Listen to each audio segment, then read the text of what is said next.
What is up, True Crime World? You're here with Lumina on the Wall. I'm Becky. And I'm Bevy.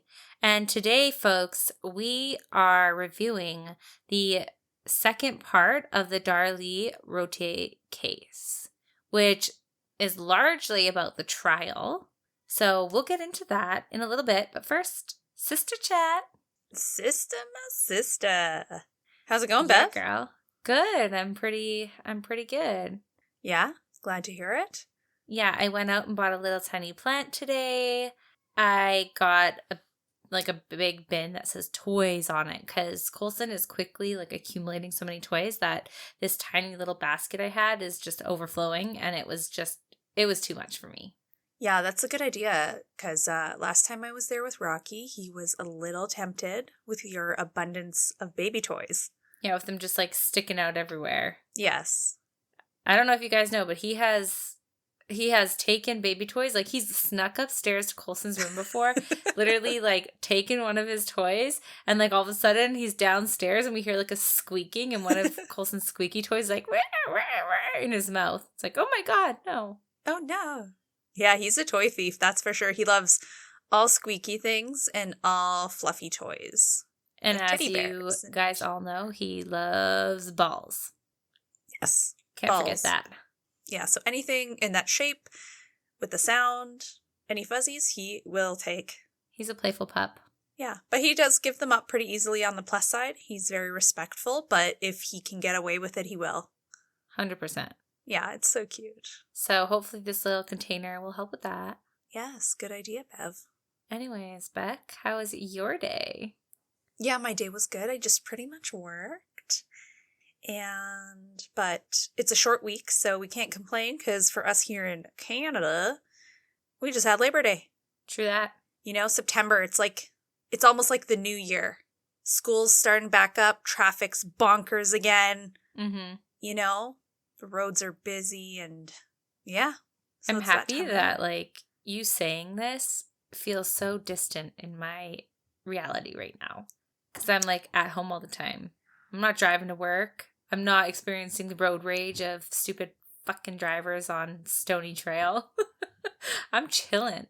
Yeah, Bev's chilling on mat leave. Yeah, and school starts what? I had no idea. Is it September already? What? Yes, it is. And the roads are crazy already, so that's fun. But this is one of my favorite times of year. Well, I don't know. I always loved back to school, and even as an adult, even though I don't go to school, it's back to school time. It just changes the vibe of the city, you know? Yeah, totally. Guess what? This whole season is also one of my favorite times of the year because it's Happy Thinkmas. Whoop, whoop, whoop, whoop. All right. Bev invented that last year. A little Bevism for you, in case you didn't listen to that podcast way a year ago. I couldn't even tell you which one it was. But no. To be fair, I just, in my honest nature, I did not come up with that. I saw it online, and it just resonated with me. Oh. I must not take credit. Well, that's fair. Actually, you know what? Now that I'm thinking about it, I think you tried to combine Halloween, Thanksgiving, and Christmas. Hallow Thankgiveness. Hallow Thankmas. Thankmas. Yeah, that's the one you tried to come up with. Didn't roll off the teeth. I promise you, I saw it online. I'm not that clever. She ain't that clever. I would love to say I was, but no. But you're not. Oh. It was probably an error in my recollection of it, you know? I'd probably seen it 2 minutes prior, and I was just trying so hard after 2 minutes out to remember it, because, I'm like Dory. Got the memory of a goldfish. Just keep swimming. Just keep swimming. Oh, Bev. Oh, Bev. Oh, well, Becky. There we go. What'd you call it? Thinkmas? Happy Thinkmas. Happy Thinkmas. So there we are. Now, Tis Becky, the season. Yes. What did you learn, or did you do anything new with Amy's dad today? Because Becky's been doing renovations kind of thing. It's been her new side gig a little bit. Yeah. And she's learning a whole bunch of new things, like caulking and painting. Yes. Did you learn anything new yesterday or today? Oh my God, today? Just keep swimming. Just keep swimming. Just kidding. Well, not, I can't say that I did because I'm building a shed, but not building it with wood. It's like a IKEA type. Read the instructions, put it together. Mm-hmm. Mm-hmm. What I did learn is that if you go in order, it makes your life easy. Nice. I was going to be like, oh, you learned to read finally, eh? No, oh, you fucker. I know how to read. God. I know. Anyways, yes, I read the instructions. Oh, also, for anyone who was listening last week and somehow remembers Becky's little, like, being able to, like, make fun of our brother for once. Like, he's pretty good at a lot of things, but, like, we had the opportunity to be like, delayed. Was he delayed? Oh my God. Walk late? Are you delayed? Did I do something better than him? What? Anyways, so funny story is he was on vacation with his girlfriend, fiance. And as we said, his fiance is like our number one fan. And so we were wondering if he would end up listening to our podcast, because he normally does not, you guys, if you can believe it. Anyways, yes, he did hear it. And he was mildly offended in the funniest way. Yeah. Yeah. Just what we wanted. Well, it was funny because Kristen was like, Axel, babe, you got to listen to this podcast. You got to listen. And he's sitting there like, all my sisters. And then he's like, what? No, I'm not. Classic. I know. No, me and Kristen laughed so hard when she was telling me about this. I was like, I said, this is the exact response I was wanting right here. Yeah, it was. Yeah. So it worked. Yeah, and he's still delayed. Still delayed. Yeah. He walked late, y'all. Walked late. All right, so let's get into the case then, because, yeah, I'm sure you guys are eager to hear what happened. Yeah. Bev, do you want to give a very short synopsis of what last week was about? No, I feel like you're putting me in a pressure cooker, and I'm not here for it. Why don't you do that? You go ahead. You go Bevy, ahead. We'll make it short and sweet. And if you want to know the details of it, just go listen to the podcast. Yes. But, as Bev said, it is about a woman named Darlie who is accused of killing her 2 boys. The police believe that she lied about an intruder, and she was the one who killed her 6 and 7-year-olds. Right. So where we left off last week was the trial begins. Yep. January 6th, 1997. So, during the trial, Darlie's family members were barred from sitting in the courtroom since they were listed as witnesses and they were expected to testify. Mm-hmm.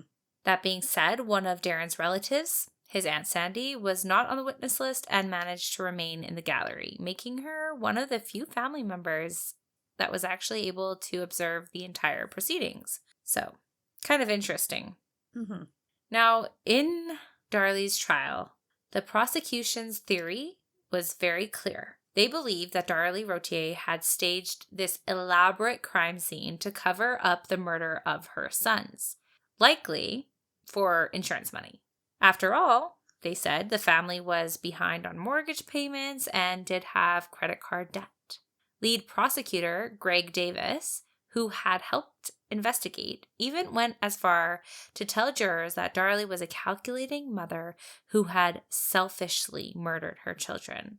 She wanted a certain lifestyle, and her children got in the way of that. But to be the devil's advocate a little bit, when Darren's business was at its height, he was bringing in approximately $250,000 a year. But when it started slowing down, he was only bringing in about half of that. So they did still have a decent income. And at the time of the crime, they were only about $22,000 in debt. So, I mean, it is significant, but I mean, kill your sons and like hurt yourself, slash your own throat kind of. I don't know if it's worth that. You know what I mean?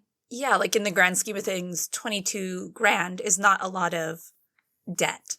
It's not ideal. It's not worth killing your children over. Come on now. I mean, no debt is worth killing your children over. I mean, but especially a low amount, right, Bevy? I mean, that is not what I meant at all. But when you like corrected me, I was like, oh my god, wow. Oh my god, obviously. Yeah, I mean, not worth it. Not worth it.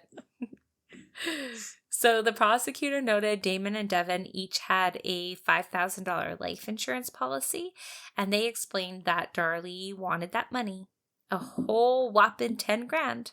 Solve all her problems, that's for sure, Bevy. Right? And kind of unfortunate is that the defense failed to mention in the trial that Darren had a life insurance policy for $800,000 and that Darlie had one for $250,000. And the prosecution didn't mention this either. It was just solely focused on the insurance policy for the boys. So if the motive was, in fact, lifestyle and pure greed, why the children? Like, obviously that $10,000 wasn't even enough to cover their funeral and burial. So, like, it just doesn't really make sense. And it really doesn't make sense that it wasn't brought up at all, especially even to counter the prosecution's theory, right? Mm-hmm. Now, the prosecution also brought up the fact that the murder weapon, the knife, was from the Routier family home. They argued that it seemed unlikely that an outside intruder would have used a knife from the scene. They also argued what would be the chances of a stranger coming into an upscale neighborhood for a random murder and not stealing anything. However, to counter that as well, a small but potentially important detail that was left out of the trial and media is that when officers spoke with neighbors, they had mentioned in the weeks leading up to the murder, they had seen an unknown dark car casing the area by the Routier residence. So not only is this a missed investigative opportunity, but it does call into doubt the theory that the prosecution provided. So again, it's just so weird. It just feels like the defense is kind of shit in the bed. Yeah? Like, is that a fair statement? It's like, I know we're not covering like every word of the trial, but like, wouldn't you try and bring up any of that to put doubt in their mind that it was her? Or that she even had a reason for it? And also, to point out, we've heard of several cases where the murder weapon is from the home of the person that is killed. Like guns, knives, I don't know, like friggin' statues. Like, you know? So it's not completely implausible. I mean, I think, okay, so if this is a crime of opportunity, which it totally could be, we have seen that before. Like, I think you and I were talking recently how there was a case that we covered, and honestly, I can't really remember the name of it, but that young boy wanted to kill somebody, and he was pretty, like, shit was going on up in his brain, and he really wanted to murder somebody, and he went from door to door to see if a door was unlocked, and the one that was, he went in and killed the grandparents, senior right? couple, yeah. Yeah, so crimes of opportunity are real. They exist. It happens. And if that was in fact the case, like Darlie is claiming, then they would have to use a knife from the family home, right? Like that would only make sense. Yeah. The one thing I do find interesting that I have to say is that nothing was really taken from the home. However, I guess your point with this case about the young boy who just went finding unlocked doors and stuff or windows. Yeah. Still stands because he just literally walked in, killed them for no other reason than he wanted to, right? But exactly, there was nothing taken from their home.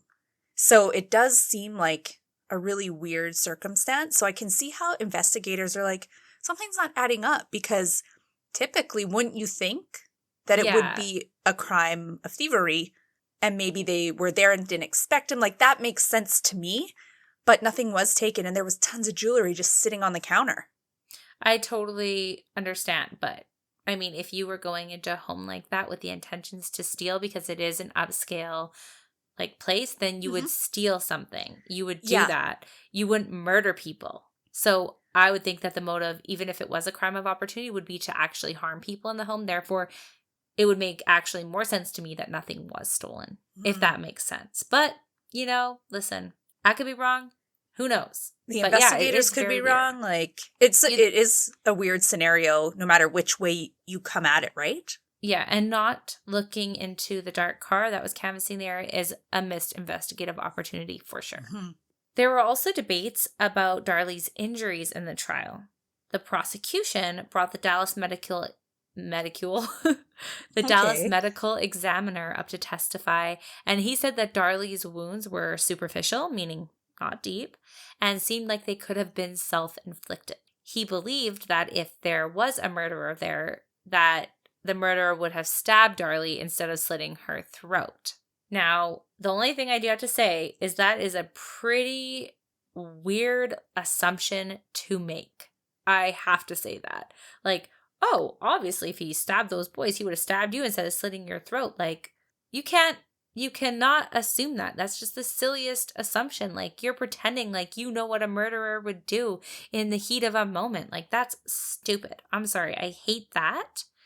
But what is more rooted in like evidence to counter this point, which I will mention now, is that in the hospital, Darlie, as we know, had to undergo surgery to stop the bleeding and had to get stitched back up. So it was pretty severe. Yeah, and a friendly reminder, like it nicked her the throat slashing nicked her the carotid, as Bevy says, the carotid artery. And if it was any deeper, she would have bled out like faster than her son died. So just for anyone who didn't listen to the previous podcast, she did have very severe injuries. And like if she had done it herself, that would be like, wow, you really left your life in fate's hand, you know? Yeah, exactly. Mm-hmm. Even on a Reddit post about the case, it was said that Darlie had acute post-hemorrhagic, oh god, damn these words, Becky. Okay, so Bev is not allowed to go into the medical field by any means. Wow.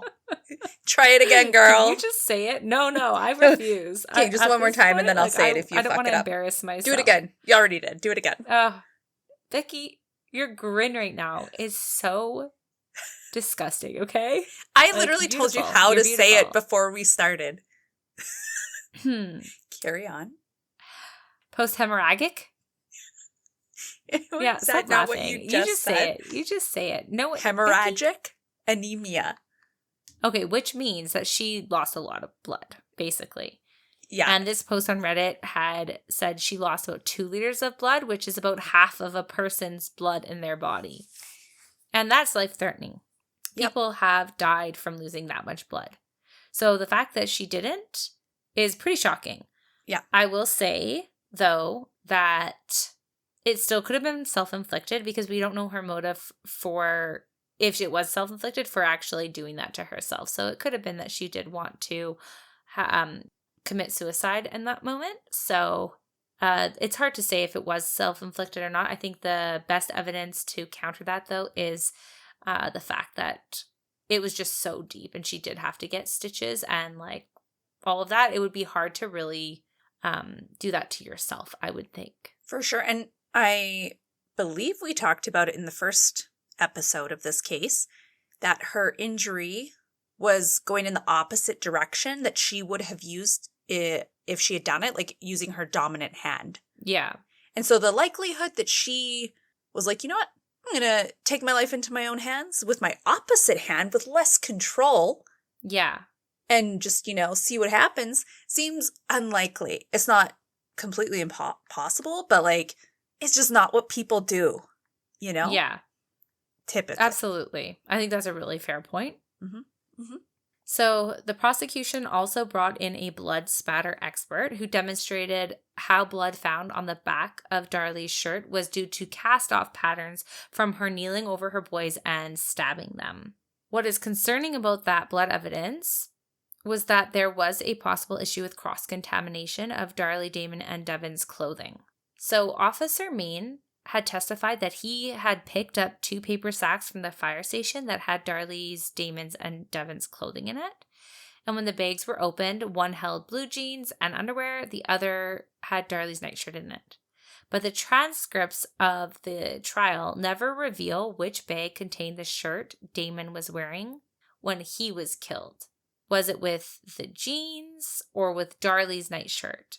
Mm-hmm. And that may seem like a small detail, but it's crucial because where the shirt was placed could mean blood from one item could have transferred to another, potentially affecting the entire investigation and really calling into question the blood spatter evidence. Yes. And this specialist said, I read this really good point, and he said it was from cast off, but because Darlie was bleeding so badly and her boys were bleeding so badly. Like her and her husband were doing like CPR, had towels to stop the bleeding, and with big wounds, if you're doing CPR, blood can splash. Right. Right? So that was something that was never brought up in trial, from my understanding, which is sad. Right, exactly. Because it doesn't sound like it was even taken into consideration, Absolutely. And it definitely should be. Like, I'm just shocked that, like, again, with the defense, it just seems like they really didn't, like, address any of the points that came up in a meaningful way that could actually counter them, Mm-hmm. Because that's a really good point. That would make me question everything. And then to top it off, Becky, Darlie's shirt was also placed into a paper bag without being folded or without it being dried. Officer Main also noted that when he opened these bags, blood was pooled at the bottom of the bag, showing that the shirt still had wet blood on it when it was packed. And this created the possibility for blood to seep from one area of the nightshirt onto another. Mm-hmm. And that makes it difficult to know which stains came from which source. So in other words, any conclusions that are drawn from the clothing are inherently questionable, simply because proper procedures weren't followed to protect the integrity of the evidence. Mm-hmm. So how did her son's blood get on the back of her shirt? Like, who fucking knows, basically, is the point we're trying to make. Exactly. Who knows? Mm-hmm. Now, what was probably the most significant part of the trial was when Toby Shook played for the jury the famous Silly String video. So, as we all know, 9 days after the murders, television cameras had filmed Darlie cheerfully spraying silly string on her boys' balloon-covered graves during a surprise birthday party for Damon. Prosecutors treated that smile and song "Happy Birthday" as evidence of her lack of grief. Dallas DA Davis later admitted the clip had, in fact, sickened him when he first saw it, saying, in quotes, this is what he said, "We've got a full-blown birthday party. It really struck me as more than curious." So soon after the boy's death. Prosecutor Toby Shook told the jury, "This scene gives you a lot of insight into this woman. You see, this is not a picture of a grieving mother." Which we've already talked about. We don't have to go into it more, but we'll learn more later on about why, I don't know, this video was bullshit. But we'll tell you that in a little bit. Yeah. Now, to further basically defame Darlie, prosecutors also put on other witnesses to portray her character in a bad light, noting that she had breast implants, that she hadn't taken her boys to church often, and that she'd even gone out to a nightclub with friends the night before Mother's Day. They're just painting a portrait of a young mom more interested in having fun than in caring for her kids. And in closing arguments, Prosecutor Davis challenged the defense's approach, which was that an intruder had come in, saying, "It speaks volumes to you, what you don't see and hear," he said, implying that the most damning evidence was the lack of proof for Darlie's intruder story. Now, the defense attempted to counter point by point, and they had said that there was no actual motive or confession, no eyewitnesses, and that no one had found any third-party DNA to link anyone else to the crime. They brought in medical experts who testified that Darlie's wounds did not have the appearance of self-inflicted cuts, and that it seemed plausible she could have been attacked. One defense witness explained that any one of us might eventually do something unexpected if we lost 2 children, implying that the Silly String video was a bittersweet celebration of a birthday her son never reached, not a sign of guilt. Now, what's actually kind of interesting is that Darlie herself took the stand and claimed she remembered almost nothing of the attack, suggesting traumatic amnesia. However, the choice for her to take the stand didn't really go over well, because unfortunately, Darlie came across as cold on the stand during her cross-examination. Mm-hmm. That's always the hard part in those trials. Do you have the defendee go on the stand to defend themselves? Do you or do you not? Totally. And I feel like it backfires a lot of times, which is why they don't. Yeah. But I wonder if they did, because to them it just seems so obvious that she had been attacked. Right. Now, it must come across but obviously she came across as cold, which I just, when you see someone act a certain way, you just go off of what like your first instinct is as to explain why that is. And oftentimes it's wrong. Mm-hmm. And what I mean by that is if she came across as cold, maybe it was her being detached from something so traumatic. Mm-hmm. Like she had just experienced such grief, such loss that maybe the coldness came across as like cold to the jury, but was actually detachment and pain. Do you know what I mean? For sure. And like, also, I would feel in that situation, possibly, I guess, if I really am not guilty, I would want to come across as very clear, concise, like make sure what I'm saying makes sense and hits home. And maybe in that, I don't know, like focus came across as cold, Yeah. because you're trying to say everything that you need to say so that your words don't get misconstrued and that, you don't give anything weird by accident or say something weird that the prosecution can kind of zone in on and be like, see, she's a fucking liar. Told you. Or like, you said that weird. You must be guilty, right? Like, so Yeah. I kind of get it. And also, do you want to have a complete breakdown on the stand when someone thinks you're a complete, absolute, like, murdering psychopath? I don't know. Yeah, that's like where you might want to be detached from what's being said in order to kind of protect yourself. Who knows? Yeah. And honestly, guys, because we are not sure exactly whether she did it or not, we can't definitively say. I mean, the evidence in this case leaves a lot of room for doubt about a lot of things. So who knows if she was actually cold for what we're saying or if she actually was like coming across as cold because she's a calculated murderer, right? It could be both. But I just like to talk about, I guess, two sides of the coin here because this whole case was just so shoddy. Like it was done not well and the trial just like was not, I don't know. The defense sucked shit.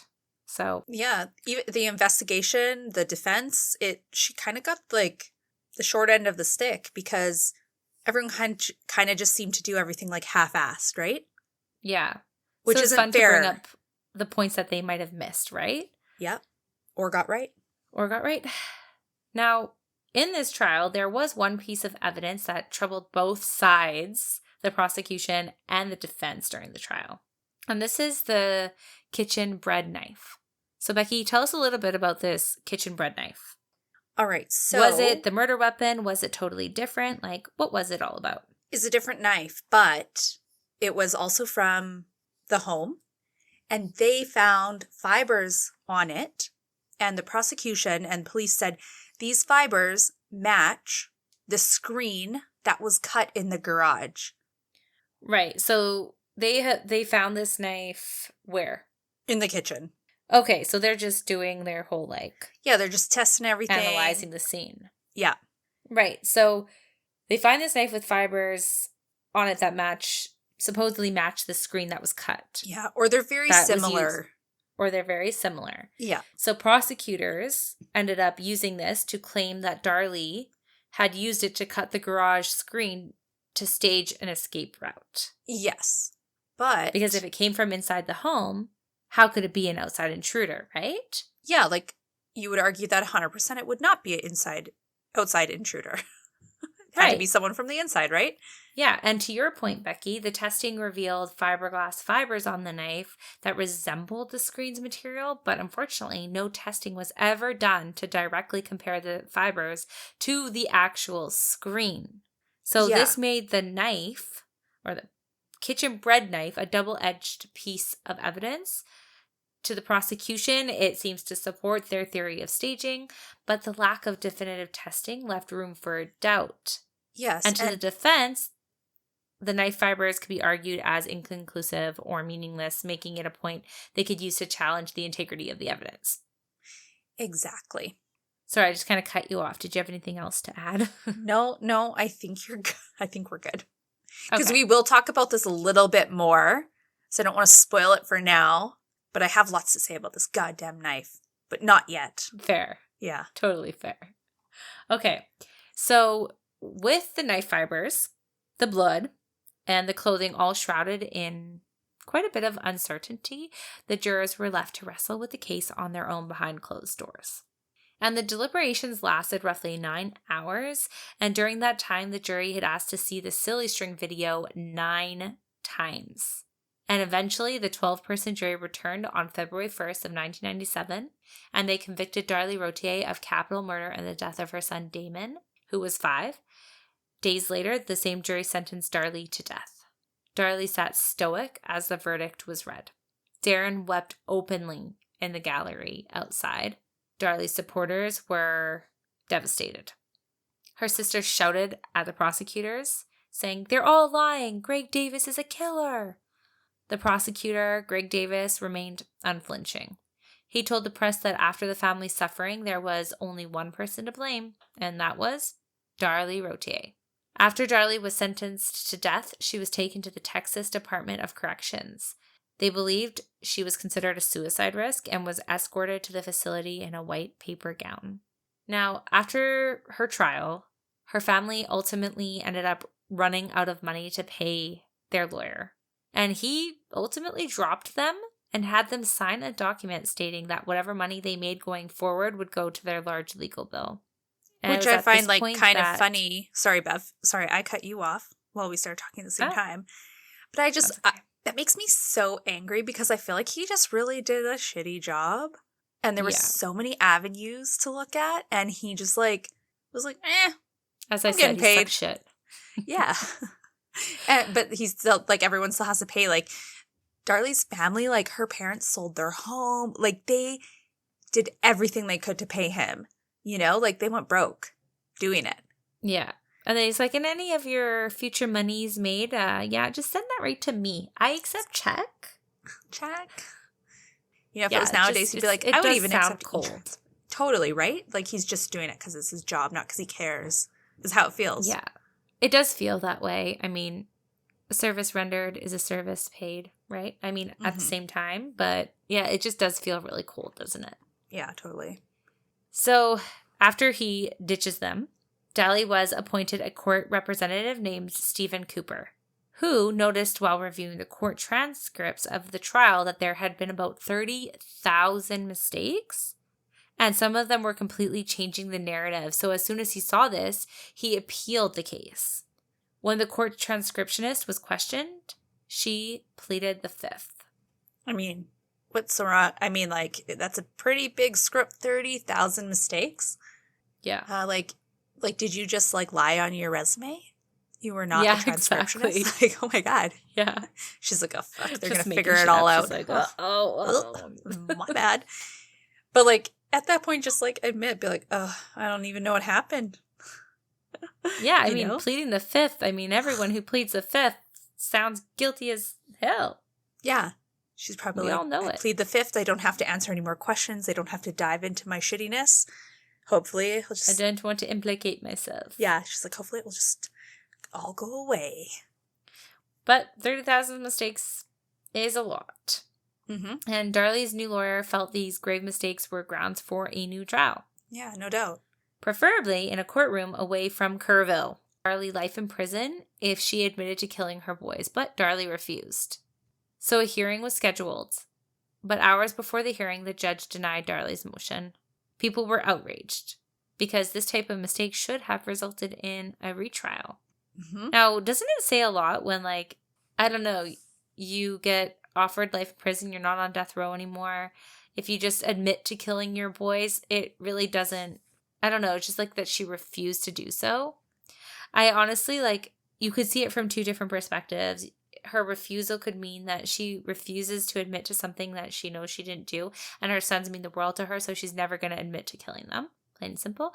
Or you could see it from a different perspective, which is that she doesn't want to lose her chance at appeals in the future, so she won't admit guilt now. But what's interesting, even if she admitted guilt, she would still get appeals. Like you still get appeals even if you plead guilty. So, you know, but I think like if I was her, if I put myself in her shoes, whether I was guilty or not, if I denied that, it would be like, then like, there's no probably real big chance of getting a new trial. Like, you might be able to appeal stuff or bring in new evidence or whatever, but there's less of a chance. That's what I would be thinking if I was guilty, I guess. But if you confess to something, right, it does make it a little bit tougher. Yeah, like you have a confession. But to this day, even 2025, she is steadfast in her innocence. So it kind of leads me to believe that, like, she is not guilty. But I don't really know. Right. Well, I mean, it's an interesting little tidbit, but anyways, I digress. We'll move on from that. So people are outraged over the fact that the judge didn't even hear the appeal. Yeah, it is bullshit. Now, here's where it gets even more interesting, everyone. And we're going to talk about the silly string video yet again. So, as Darlie's new lawyer, Stephen Cooper, went through all the evidence, he notices a second video. And this second video was recorded by police, and it was a 2-hour memorial video that took place before the silly string video. There was a preacher. Darlie and Darren were crying and grieving while their family and friends prayed over them. It was all the things that you would expect from a grieving family. Police had filmed this looking for them doing something inappropriate, but they were just grieving. It also came to light that it was in fact Darlie's sister who brought the silly string because she knew Darlie's children loved it. So it was like, let's have this memorial and like mourning, prayer, like all the sadness, get that out. And then let's celebrate their lives. Let's celebrate the 7 years, almost 7 years we did have with them, 5 and 7 years. Yeah. You know, and unfortunately the news cameras caught that. And so when you break it up, sure, it does seem a little weird, right? But when you put them together, you're like, that's not weird at all. It's like at all. Actually. Yeah. And that 2-hour video, Bev, was not shown in court. I know. So sad. Apparently, when Doug Mulder brought up this tape to investigators that had made the video, both of them pled the fifth. Yeah. And for some reason, Mulder didn't bring it up in Darlie's trial. See, like, why wouldn't you bring that up as her defense lawyer? Well, I guess you wonder, like, could this have changed the verdict? And the truth is that it probably could have, because in later years, at least one juror came forward with second thoughts. Charles Sanford said that during deliberations, he and others replayed the silly string video 8 or 9 times, convinced that it showed Darlie happily celebrating. And it was only later that Sanford saw the full footage, including the quiet prayer and memorial held just before the party. And he said, had we been shown the whole video, I believe I would not have voted to convict, he said. And it really shows how as you had said. Yeah. Like, why wouldn't Darlie's lawyer show this video at trial? Right. Why not? Because obviously that silly string video was so powerful or impactful for the jury, you know? And this completely would negate that impact. Right. Now, it all does just seem a little bit odd, but basically the reason why he did not show the video at the trial was because Darlie's attorney, Doug Mulder, was also the attorney for Darren and Darlie's mom for a gag order trial that was taking place because Darren and Darlie's mom had spoken out to the reporter, right? To a radio station. To a radio station, right, sorry. And that was happening before Darlie's trial was taking place. So unfortunately, he had an obligation to protect Darren first above Darlie. And if he proved with this video that Darlie wasn't guilty of anything, then he would have to issue an alternative suspect, with the most logical suspect being Darren. But that would have been a huge conflict of interest for him because he was representing him in the gag order. Mm-hmm. It really just sounds like they should have got separate attorneys. Yeah. Yeah. Like, what a shame, right? Yeah, what a shame. In fact, with regards to this whole scenario, Darlie's mom said in an interview that apparently she had been in the room when Darren said to his attorney that he didn't want them going after him because he didn't do anything. And then Mulder, the attorney, said, "You didn't do anything. I don't see a reason to go after you." So he purposefully didn't bring him up at all. Yeah. Which honestly is a detriment to Darlie's case because he is a potential suspect in all of this, truthfully. Mm-hmm. I mean, he did have, like, Darlie had a $250,000 life insurance claim on her. Mm-hmm. So, I mean, he is the logical suspect to bring up. So the fact that his attorney kind of had more allegiance to him over Darlie is kind of messed up. And like you said, they should have just had different freaking lawyers. Yeah, he should have just been like, you know what? This is a conflict. I'm going to maybe even get someone in our law firm, someone else, you know? To represent Darlie or what have you. Exactly. Because, like, it's not fair to her. It's just not. It's just not fair. Right. Now, basically what I just mentioned about the life insurance policy, obviously in that life insurance policy for Darlie, Darren was the beneficiary. And obviously the boys also had $5,000 life insurance policies against them. So he stood to gain a lot from potentially murdering his family, right? Mm-hmm. And when this was brought up later, it apparently even made Darren's family members look at the case differently. Specifically, Becky, the aunt who was in the courtroom, Sandy. She had so many unanswered and concerning questions after watching the case that she contacted a multimillionaire, Brian Pardo, who just so happened to be an armchair detective. He was known to support death penalty cases, but also donates money to inmates who he thinks are innocent. And when he heard the facts, he looked into this case. About 15 months into Darlie's sentence. And he had some questions too. He also felt that it would be a disservice to the case to not try to exclude Darren. Darren obviously had denied having any involvement, but he had agreed to take a lie detector test. And the examiner told Darren that he failed the test and that it looked to the examiner that he perpetrated this crime. And when his family heard this, they were completely outraged. Yeah, they had already been looking at him differently, right? For sure. And they couldn't even, they seemed like a really loving family. Like, there's no way Darren could have done this. Just like they thought that Darlie couldn't have done it. They were in support of both of them. And so when he failed this lie detector test, imagine that, Bev. You'd be like, what the fuck? No, he didn't. How did There's you fail no way. It? Yeah. Right? Of course. Yeah. Even Darlie was outraged, Bev. Right. When she heard about this from jail. Yeah, she wrote Sandy and asked, what are you doing? Because she believed wholeheartedly that it was an unknown intruder and not her husband. So she didn't want to paint him even in a light. Yeah. A negative light like that. Mm-hmm. Now, Brian's investigation of this case didn't really stop there. He had hired a private investigator, and there were some new revelations in this case. The private eye found that before the murder, Darren suggested hiring someone to rob his house and collect the insurance money. After all, he had already scammed the insurance once before. He had admitted to Darlie he had scammed their insurance company about their car. Darren apparently had actually signed an affidavit admitting to the car and potential robbery scam that he initiated. Whoa. So it's not totally detached from his character that he could have hired someone to kill his family.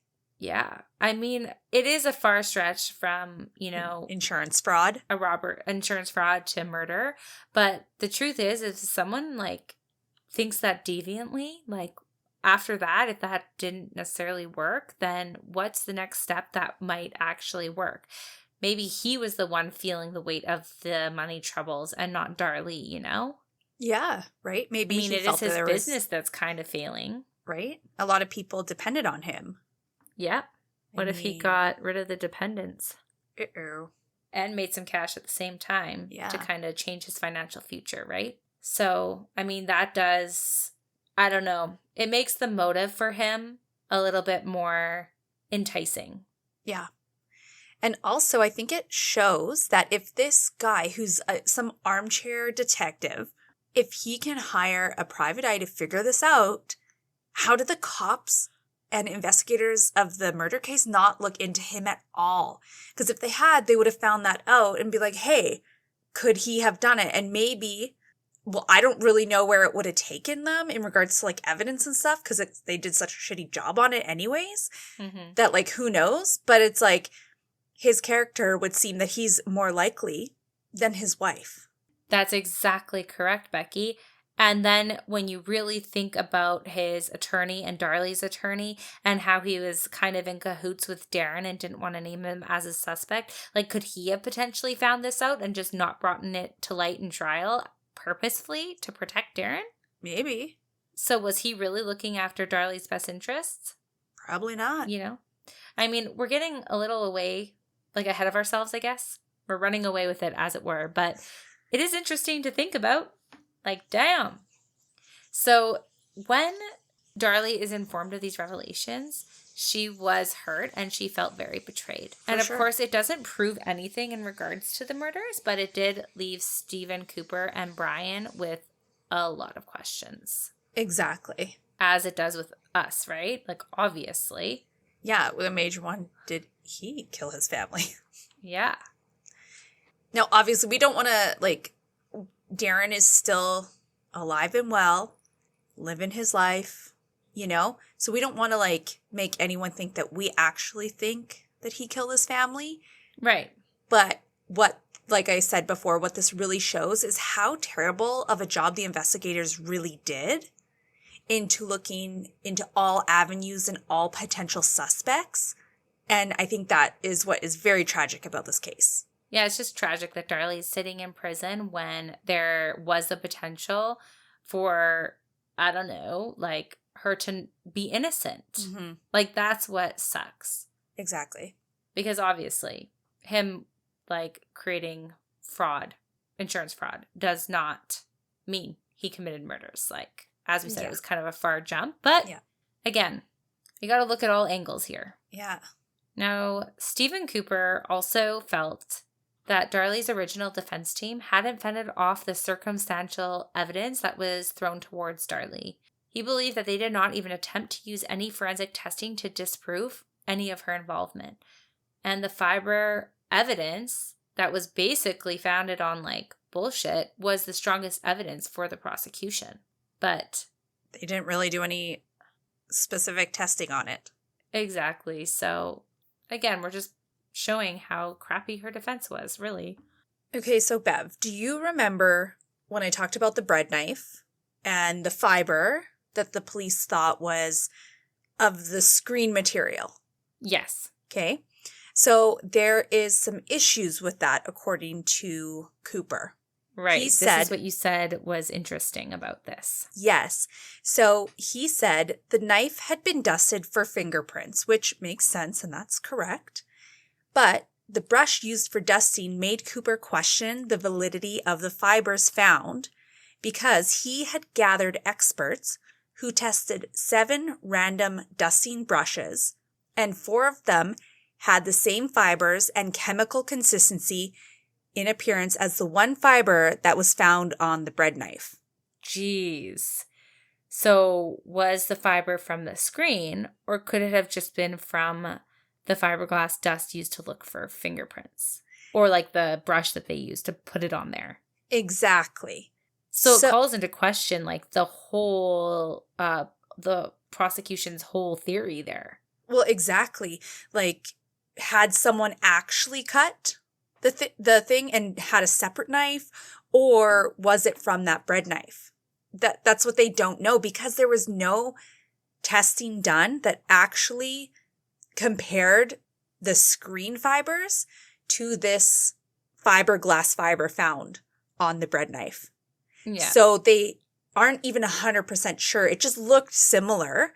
And on top of it, the original guy who said, "Oh, it's the same fiber," wasn't actually an expert in that field. And he had taken no secondary classes or courses to make him like a specialist, an expert of any kind. So it leaves a lot of room for question on the prosecution's original theory. that screen was cut from the inside, not the outside. And, of Right. course, the original defense never even bothered to look into it. Exactly.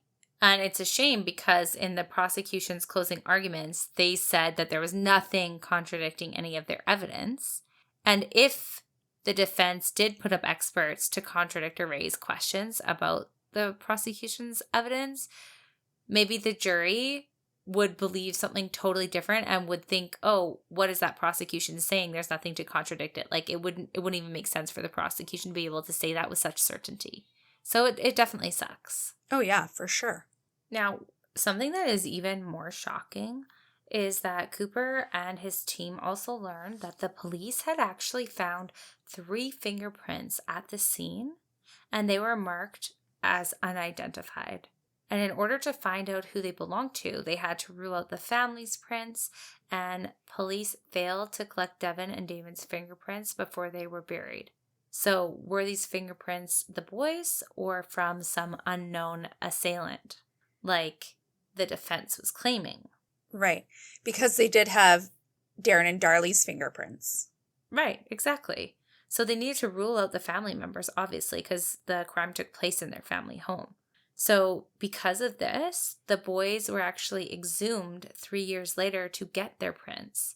And Cooper and his team had to hire a specialist, clearly.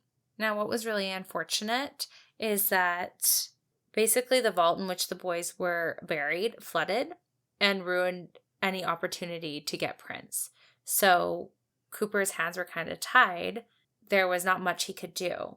But what he did decide to do was petition the courts to have the prints that were found at the crime scene to be DNA tested to see if the DNA matched. But that request was ultimately denied. Cooper also felt that the prosecution's timeline was flawed and thought it was crazy that they were able to sell it to the jury. So apparently, according to courtroom testimony from the prosecution, they believed Damon could have only lived for about 8 to 9 minutes after his wounds were inflicted. They claimed that Darlie was on the phone with 911 for 5 minutes and 44 seconds of that time frame. So they suggested that Darlie would have only had 2 or 3 minutes to have set the scene after the 911 call. And they said that basically in that 2 to 3 minutes that Darlie cut the screen in the garage, got the sock that was found in the alley, run it down the alley, through a gate that apparently didn't even open that well, while in the dark. Then she would have had to run back. And then they claimed that she stood at the kitchen sink and cut her throat. And they said that this had to have been after she did all the other things because there was no blood trail, like to the alley or to the garage, and then staged the whole crime scene. So Cooper believes this really defies common sense, that it all could have just been done in 2 or 3 minutes that she had. It is a lot to do in that short amount of time. And absolutely. One thing I want to point out that is a major flaw in that story is that where Darlie said she was sleeping on the couch, her pillow and the couch was covered in blood where she said the attack happened. Like her blood was covering the pillow and the couch. So Right. To think that she went to the sink and did it herself seems a little implausible. Right. Unless she did that and then somehow came and laid down. But yeah, it all just seems a little bit like, it seems like a whole mess around, right? To set a crime scene. Yeah. When it's like maybe just the simplest version of like she was attacked on the couch is what happened. Mm-hmm. Yeah, that's wild. Yeah. After the trial, a woman named Barbara Davis wrote a book about this case, and it was actually very popular and sold over 200,000 copies. Apparently, she had attended the trial and used that as the basis of her book. And she said Greg Davis, the prosecutor, was pretty dynamic and had a way to make you believe what he was saying was true. On trial, he painted Darlie as materialistic, a dumb blonde all worried about her own self and how she looked like a temptress, and constantly portrayed her as a psychopath. And because that is what Barbara Davis witnessed at trial, that's kind of what her book entailed. So her book actually helped convince a lot of people that Darlie Routier killed her boys. And after the book had been on the market for about a year, Barbara then got a call from a source at the DA's office and told her she needed to meet with them and that there were some things that she needed to see.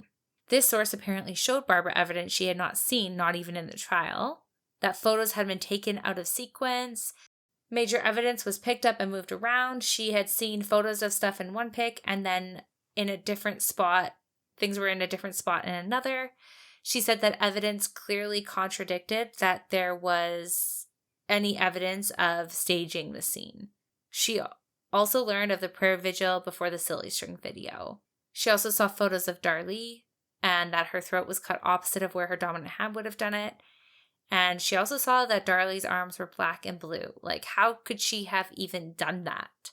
Mm-hmm. And with all of the things that she was shown, she believed that it would have completely changed the narrative to this crime. So I guess this just goes to show how warped the whole trial was, right? From the reality of the details of this case. Yeah. So it's a good thing they have Stephen Cooper. Yeah, because he is fighting for justice. Right? And finally, in June 2008, Stephen Cooper got a break in the case.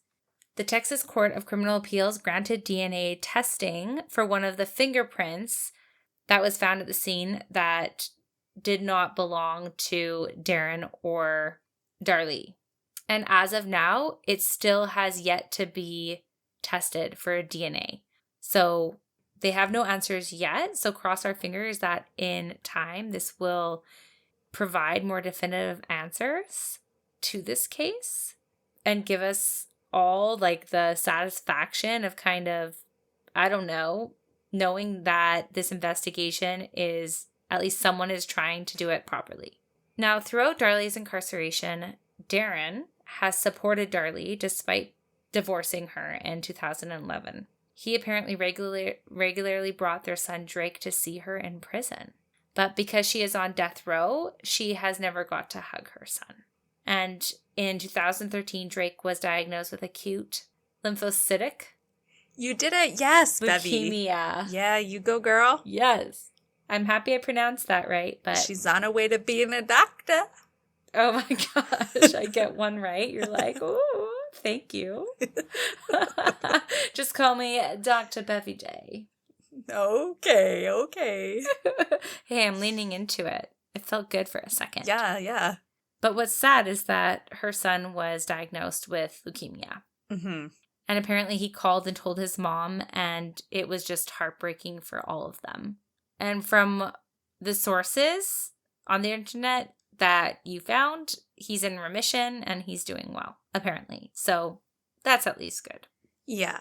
But yeah, this case is pretty messed up. I mean, we're just kind of waiting in limbo at this point.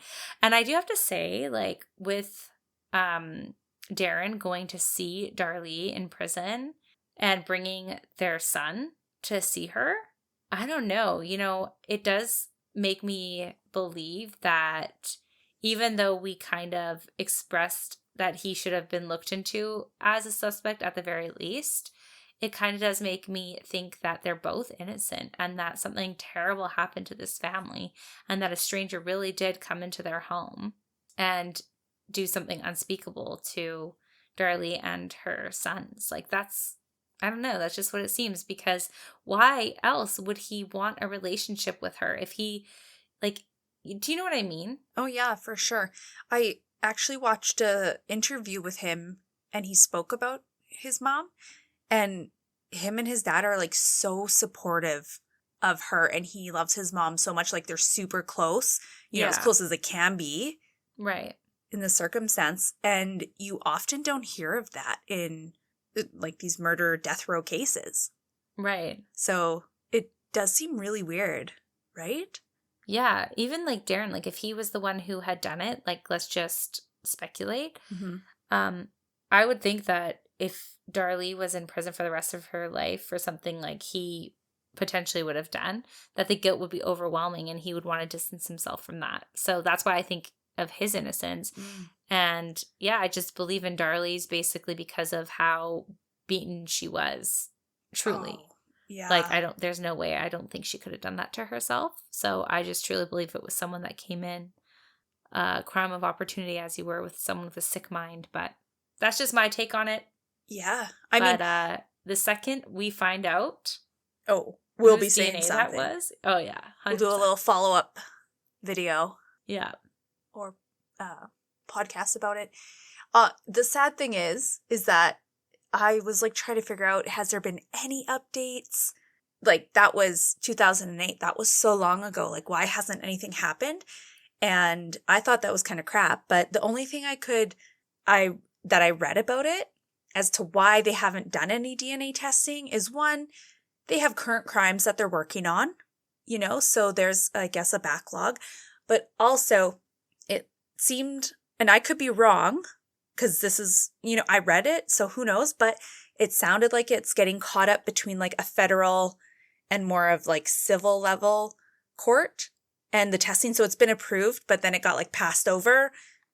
I don't know. It's like kind of a gray area that I'm not fully understanding. So if you have that question and you know the answer like in detail, please let me know. But that is all I could find as to why it hasn't been done yet. Because like 2008 till now, how many years is that? 17. Oh yeah, I wasn't even like graduated high school at that point, and I'm 34. Yeah, I graduated the year before. But that seems like bullcrap to not have any answers in 17 years. Mm-hmm. Right? I don't know. Yeah. I hope something when the potential comes to light innocence of someone who's rotting in jail hangs in the balance, but that's just me. Yeah. The only good thing is that it was approved. And so I'm pretty sure that she will not be like killed on death row until this is all wrapped up. So that's the only good thing about it, is that it like keeps that from happening until there are some answers and all her appeals run out. Right. So, if she never gets out, that's good news, because the longer she's alive, the longer her family gets to talk to her, right? Right, obviously. And she has that connection. So that is meaningful despite her being in prison, right? Absolutely. It'd be a shame if she lost that and that they lost her at this point. It would be. Yeah. So, wow, that is a handful of a case, isn't it? It sure is, Becky. Yeah. Oof. Well, thanks for listening. Thanks for sharing, Bev. Love you hugely. Oh, okay. Later, gorgeous.